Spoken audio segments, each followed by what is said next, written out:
এই কি অবস্থা সবার? চলেন কথা বলি প্রাইসিং লিস্ট নিয়ে। কেন প্রাইসিং লিস্ট থাকা জরুরি? আপনি যদি ফ্রিল্যান্সিং করেন, অনলাইন বিজনেসের সাথে জড়িত থাকেন, আপনি যে কোনো ফ্রিল্যান্সিং এর সেক্টরে থাকেন না কেন, সেটা হতে পারে মার্কেটিং, সেটা হতে পারে ওয়েব ডিজাইন, যে কোনো সার্ভিস। যেমন আমি কাজ করতেছি ওয়েব অ্যানালিটিক্স নিয়ে। সো প্রাইসিং লিস্ট থাকা খুবই জরুরি। আমি যখন প্রথম কাজ শুরু করি তখন আমার কোনো প্রাইসিং লিস্ট ছিল না, যে এই সার্ভিসের জন্য এত টাকা চার্জ হবে, এরকম কোনো লিস্ট বানানো ছিল না।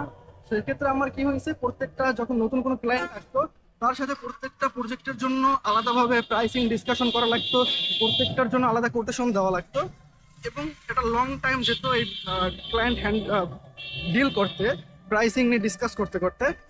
সো এরপর যখন আমি বুঝতে পারি যে এটা প্রাইসিং লিস্ট থাকা জরুরি, যখন আমি প্রাইসিং লিস্টটা বানাই, এরপর থেকে আমার আসলে এই যে অবজেকশনগুলো ছিল ক্লায়েন্টের প্রাইসিং লিস্ট বানানো বা প্রাইসিং নিয়ে যে ঝামেলা, সেটা অনেকটা দূর হয়েছে।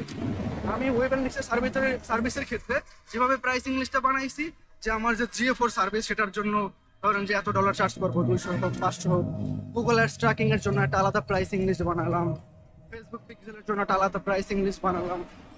সো এর ফলে যেটা হয়েছে, ক্লায়েন্ট যেটা দরকার হয়, ক্লায়েন্টের ধরেন ফেসবুক পিক্সেলের ট্র্যাকিং দরকার, কনভার্সন এপিআই দরকার, সে অলরেডি প্রাইসিং লিস্ট যেহেতু তার সাথে শেয়ার করা, সে জানে তার এই সার্ভিসটার জন্য, তার এই প্রজেক্টের জন্য কত টাকা কস্ট হবে, কত টাকা ইনভেস্ট করতে হবে। সো আমার আলাদাভাবে তার সাথে আসলে ডিল করতে হয় না, তার সাথে নেগোশিয়েট করতে হয় না, সে প্রাইসিং লিস্ট ধরেই আমার সাথে কাজ করতেছে। প্রাইসিং লিস্ট থাকার ফলে আরেকটা যে বেনিফিট হয়েছে সেটা হচ্ছে যে আমি যখন প্রাইসিং লিস্ট তার সাথে শেয়ার করি, সে কিন্তু জানতো, ধরেন একজন ক্লায়েন্ট আসলো, তার দরকার ফেসবুক পিক্সেল ট্র্যাকিং, এর জন্য ক্লায়েন্ট আমাকে ফাইবার হোক বা যে কোনো মার্কেট প্লেস আমাকে মেসেজ দিল। তো যখন আমি প্রাইসিং লিস্টটা শেয়ার করলাম, সে কিন্তু অলরেডি জানে যে আমার ফেসবুক পিক্সেলের পাশাপাশি আমি অন্যান্য সার্ভিসও দিয়ে থাকি, যেমন গুগল অ্যাডসেন্স ট্র্যাকিং সার্ভিস বা GA4 এর সার্ভিস।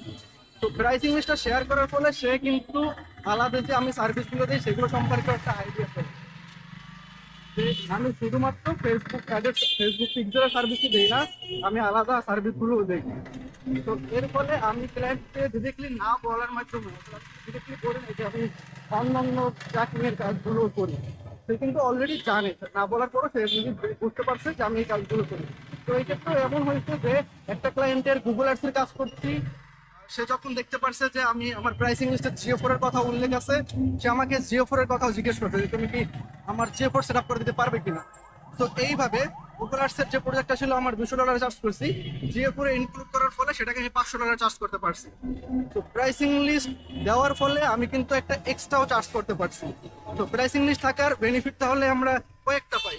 একটা হইতেছে ক্লায়েন্টের সাথে আপনাকে বারবার এই প্রাইসিং নিয়ে ডিসকাস করা লাগতেছে না, তার কি আপনার বারবার কোটেশন দেওয়া লাগতেছে না, ক্লায়েন্ট জানতে পারতেছে আপনি আর কি কি সার্ভিস দেন, এবং একটা সিস্টেমের আকারে সবকিছু চলতেছে।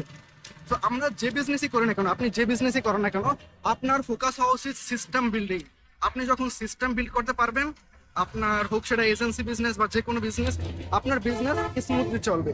সিস্টেম ছাড়া আপনি লং টার্মে আগাতে পারবেন না। যখন এটা সিস্টেম থাকবে, প্রপার সিস্টেম, আপনার বিজনেস আপনি ছাড়াও প্রপারলি চলতে থাকবে।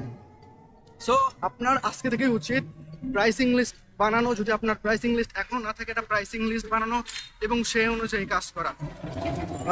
এটা ছিল একটা কুইক টিপস। ভাবলাম রিক্সাতে বের হয়েছি এটা কাজের জন্য, ভাবলাম একটা কুইক টিপস আপনাদের সাথে শেয়ার করি। আম, এরকম ভিডিও পাওয়ার জন্য ফলো দিয়ে রাখতে পারেন আমার পেজটাকে, অথবা ইউটিউব চ্যানেলটাকে সাবস্ক্রাইব করে রাখতে পারেন। দেখা হচ্ছে নতুন কোনো ভিডিওতে।